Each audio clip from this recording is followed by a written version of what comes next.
First thing Moses does is he says, Lord, I'm here. And what he's actually saying is, Lord, I'm here, use me. I'm here for you. Tell me what to do. I believe in you. I trust in you. I recognize your authority. We do the same thing Moses did. He started questioning God. Are you sure? This doesn't sound right. No one's going to listen to me, right? So he's making up excuses. He's questioning him. He's telling him, I hear what you're saying to me, God, but I don't really know that Pharaoh's going to listen to you, and I don't really have the authority, and I'm not a really good speaker. And we get into that as well. We say, God, use me. God, come to me. God, bless me. But how many times in your lives have you done the same thing? God, use me, and God says, go do this thing. And you say, are you sure? Is that really God? Am I just hearing myself in my head? I need you to do these things for me.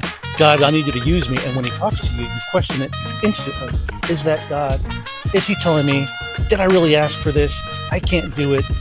Why am I not being blessed in the way that I want to be blessed? Or why isn't God answering my prayers? Or why isn't God listening to me? Which in reality, it's me not listening to God and not being submissive to him and his need and his call.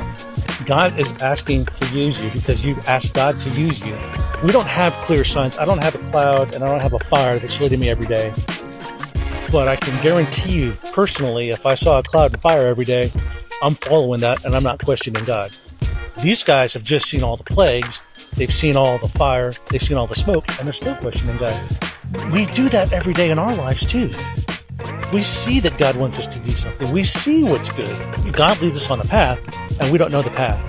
And when the path doesn't lead to where we thought it was going to lead, we start doubting, and we start saying, why did you bring us here?